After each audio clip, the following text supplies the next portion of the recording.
Insurance Institute for Highway Safety has recently tested the 2018 Kia Niro, and the car came out well.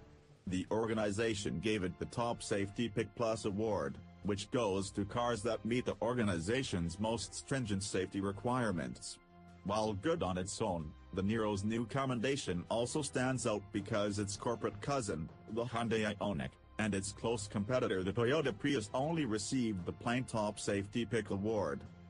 The Niro earned this score by getting a good rating, the highest IIHS bestows, in every single crash test, including the difficult small overlap test for both passenger and driver.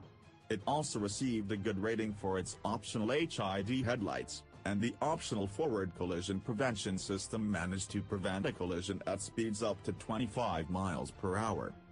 This brings us to a caveat to the Niro's scores, though. The highly rated headlights and forward collision prevention system are options that don't come standard on base models of the Niro.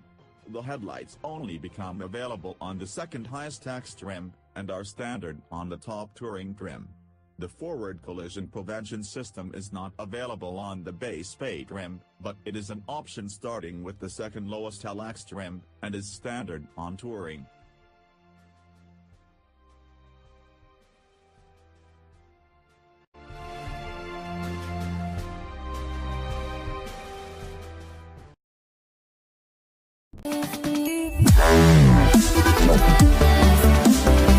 Wow.